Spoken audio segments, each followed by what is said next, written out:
Olá, alunos, tudo bem? Eu sou a professora Manuela Cerejo, professora de Ciências. Estou aqui para mais uma aula. Bora ver qual vai ser o assunto da nossa aula? A nossa aula de número 18 tem por objeto de conhecimento, classificação dos seres vivos, reino vegetal, reprodução das plantas e o detalhamento polinização, fecundação, formação e dispersão do fruto e da semente.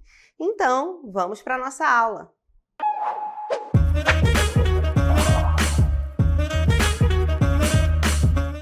E hoje eu inicio a nossa aula admirando a natureza. Estou aqui nesse ambiente, um campo verde, um campo aberto, florido, né? Onde a gente pode observar aí as florzinhas. Mas o que mais que a gente pode observar nesse campo? Temos aí, ó, que lindo, um beija-flor. E o beija-flor, como o próprio nome diz, o que é que ele está fazendo? Ele está indo ali na flor. Mas será, vocês já pararam para pensar, será que esse serviço do beija-flor, será que essa atividade que o beija-flor faz é importante? Será que a natureza conseguiria se manter sem os beija-flores? Pois é, gente, esse é o assunto da nossa aula. A função não só do beija-flor, como de tantos outros que fazem aí essa polinização, essa função importante na reprodução das plantas. E vamos ver aí, para começar a nossa aula, o conceito de polinização. E o que é polinização? Polinização consiste na transferência do pólen da parte masculina da flor. É importante bem a gente saber os nomes das partes masculina e feminina. Então, a parte masculina da flor se chama antera, né? Então, nós temos aí que a parte masculina da flor é a antera e a parte feminina é o estigma. Então, quando houver essa transferência do pólen, facilitando assim a reprodução dos vegetais, a essa atividade de transferência do pólen da parte masculina, que é a antera, para a parte feminina, que é o estigma, a gente chama de polinização, né? O próprio nome diz polinização, pólen é o pólen que está indo de um canto para o outro. E a polinização pode ser feita por seres vivos, por animais, por insetos, pode ser feita até mesmo pelo vento, pela água. E aí a gente vai, o vento e a água são meios de facilitar essa reprodução do vegetal. Então vamos aí aprender mais sobre a polinização. Existe um tipo de polinização que é chamada de autopolinização. Então, auto é aquela que faz sozinha, né? Então, é quando nós temos essa polinização feita por ela mesma, né? Então, a autopolinização é uma polinização que a gente chama de forma direta, certo? E o que acontece? O grão de pólen cai sobre o estigma, né, sobre a parte feminina da própria flor que o originou, resultando em uma autofecundação. Então, a polinização quer dizer que o pólen vai da parte masculina para a parte feminina da mesma flor, né? E é importante a gente falar que esse tipo de polinização, a autopolinização, ela não é muito vantajosa em termos evolutivos e de diversidade, porque esse tipo de polinização impede a variabilidade genética. Então, por isso que algumas espécies possuem mecanismos para evitar a autopolinização, porque a gente está falando em variabilidade genética, né? Então, o que é variabilidade genética? É quando a gente tem a mistura dos genes, né? Quando a gente vai poder formar algo diferente, certo? A evolução diz isso. A evolução existe uma variabilidade genética ao longo do tempo, onde os seres vivos evoluíram ao longo dos anos, certo? Sendo que a autopolinização é um mecanismo que não vai haver variabilidade genética, porque a gente tem a parte feminina e a parte masculina de uma mesma flor ali, esse pólen sendo levado para a parte feminina da mesma flor, não vai ter genes diferentes, não vai ter variabilidade genética. Então, para evolução, a autopolinização, que é esse tipo de polinização de forma direta, não é algo vantajoso, certo?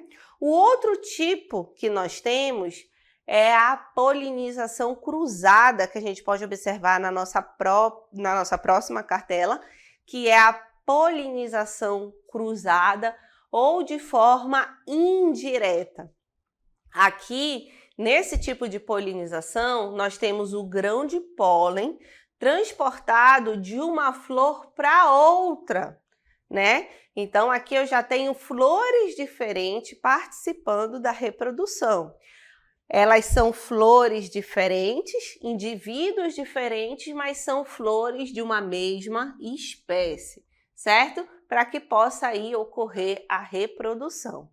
Essa forma de polinização, que é chamada de indireta ou cruzada, permite a variabilidade genética, que é isso que eu acabei de falar. Então, para as questões evolutivas, esse tipo de polinização é algo positivo, é algo vantajoso, porque se eu tenho variabilidade genética, eu tenho troca de genes e isso para a evolução é positivo. Então, aqui na imagem, nós temos duas flores onde está sendo trocado aí o pólen, né? O pólen de uma está chegando no estigma na parte feminina da outra. Então, nós temos a polinização cruzada ou indireta, que nos termos evolutivos, ela é o tipo de polinização mais vantajoso, certo?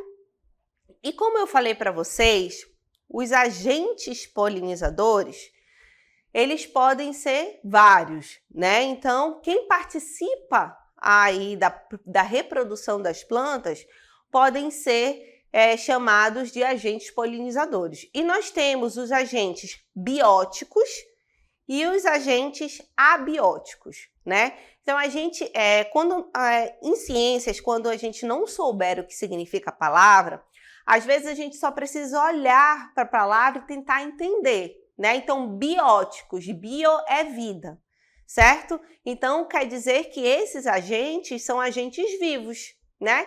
Quais são os exemplos dos agentes polinizadores? Então, nós temos aí as abelhas, as vespas, as borboletas, os pássaros, pequenos mamíferos e morcegos também são agentes polinizadores e eles são muito importantes na reprodução das plantas. Além dos agentes vivos, que são chamados de agentes bióticos, nós temos os agentes abióticos. Lembrando que o prefixo a na língua portuguesa sempre tem um valor negativo. Então, abiótico é sem vida. Então, os agentes polinizadores abióticos são aqueles que não têm vida.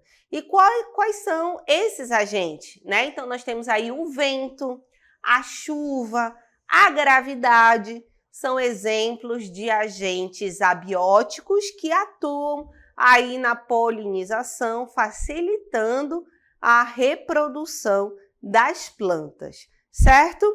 E nós temos também tipos de polinização, né?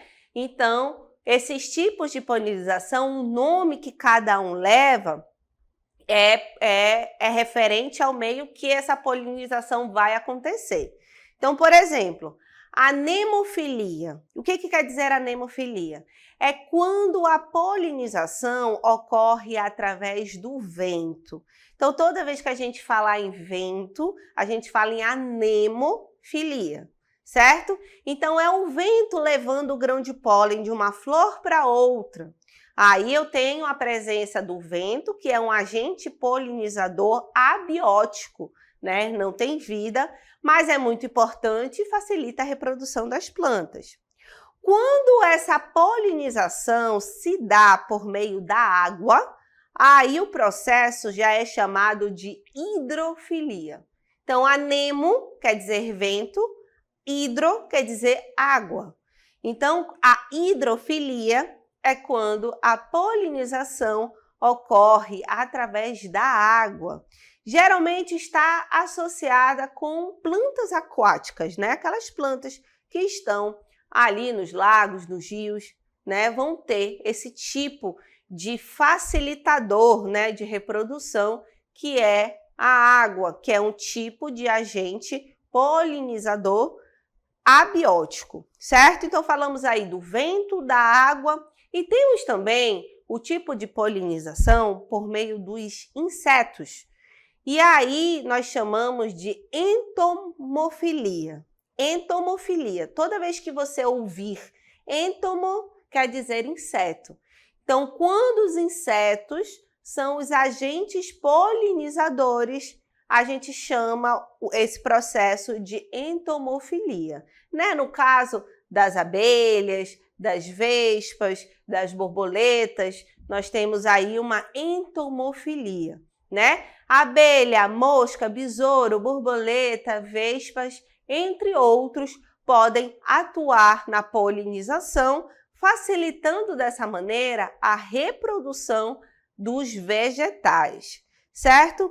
E dentro da entomofilia, tem um grupo de insetos que é fundamental, que eles são muito importantes, que são as abelhas, né? Então, a importância das abelhas.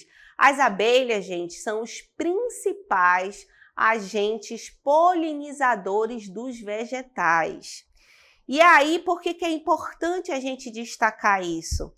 Porque se em um ambiente a gente retirar as abelhas, nós vamos ter grandes prejuízos quanto à reprodução das plantas, porque dessa maneira a gente está retirando o principal agente polinizador, facilitador na reprodução dos vegetais.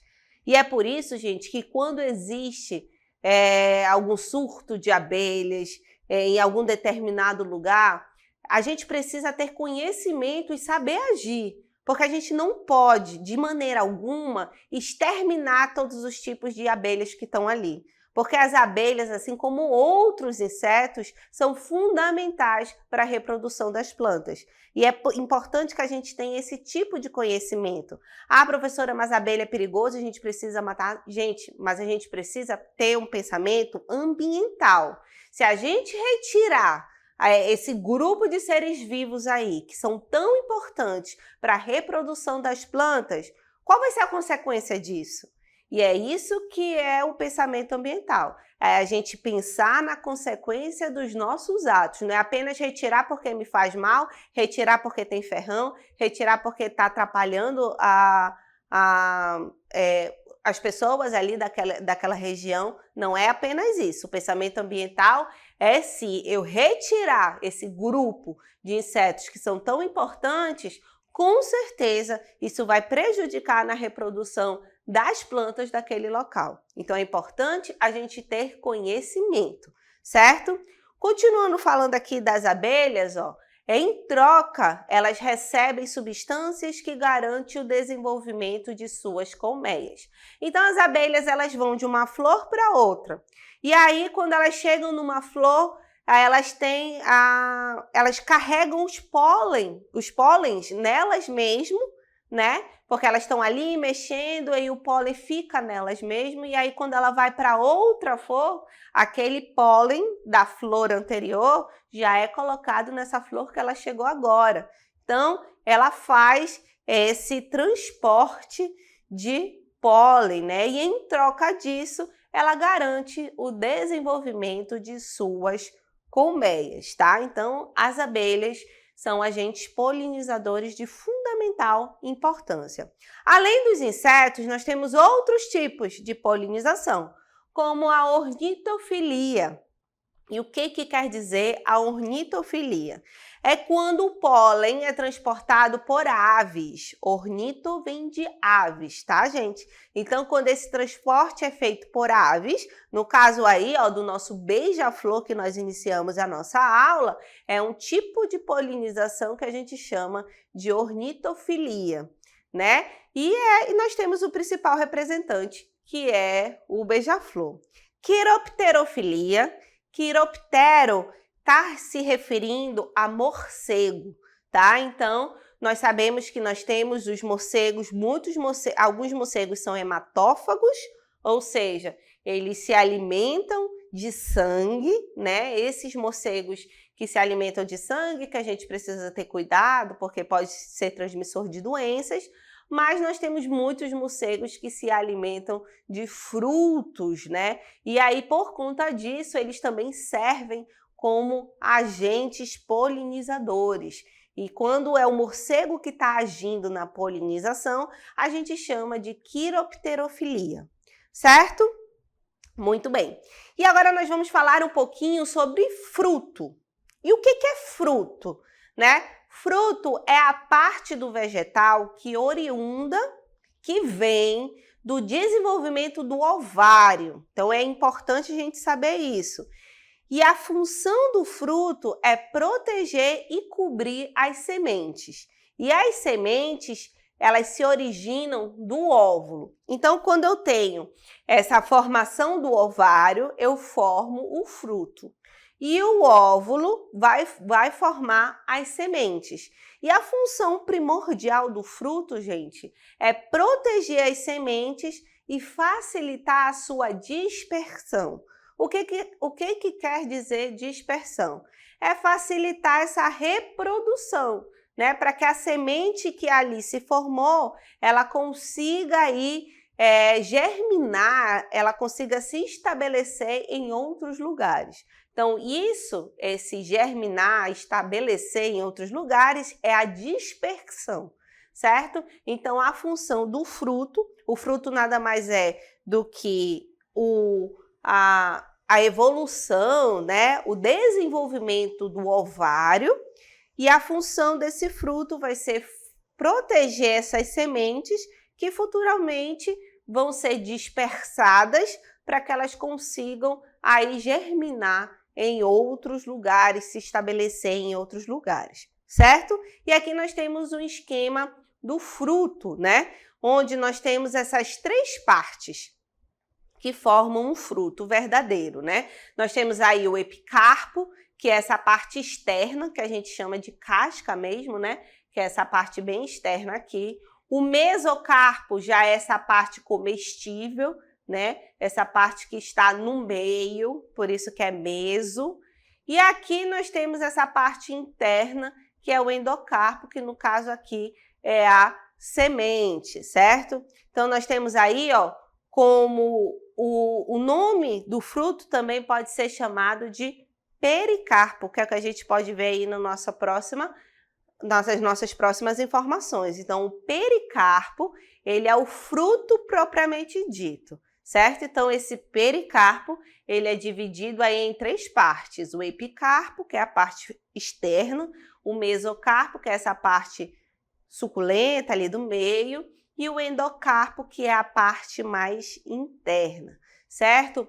Muitas vezes, esse pericarpo, ele é suculento e com um aroma ou sabor característico, né? Então, esse aroma, ele ser suculento, isso facilita a polinização, né? Porque facilita o interesse dos animais de comer aquele fruto e levar aquela semente para outro lugar, certo? Então, se ele for cheiroso, se ele tiver um cheiro bom e se ele for gostoso, bonito, isso vai facilitar aí a dispersão dessas sementes, né? E a semente, que é essa parte mais interna, ela que armazena e protege o embrião para numa próxima aí, reprodução se desenvolver, certo? O pericarpo, ele pode ser ainda dividido nessas três camadas que eu falei para vocês, né? A mais externa, que é chamada de epicarpo, a do meio, que é chamada de mesocarpo, e a parte mais interna, que é endocarpo, né? Meso vem de meio e endo vem de dentro, certo? Então, nós temos aí as partes que formam o fruto. Mas você deve pensar que fruto e fruta é a mesma coisa. Será que é mesmo? Então, vamos aí para mais informações, né? Fruta, gente, é o nome popular para as partes doces e suculentas que podem se originar das flores ou do ovário da planta, certo? É importante a gente falar que fruta é uma palavra que não tem valor botânico, tá? O estudo das plantas, gente, é feita por uma área na ciência que a gente chama de botânica. Então, fruta não possui um significado botânico, só um significado popular, que quer dizer a parte suculenta, adocicada, a parte que a gente come, né? E não necessariamente essa parte se originou do ovário, porque nós vimos que o fruto ele vai se originar do ovário, enquanto que as sementes se originam dos óvulos, né? Já o fruto que nós temos aqui tem origem somente do ovário da planta, ou seja, é resultado do ovário desenvolvido após a fecundação, contendo em seu interior as sementes.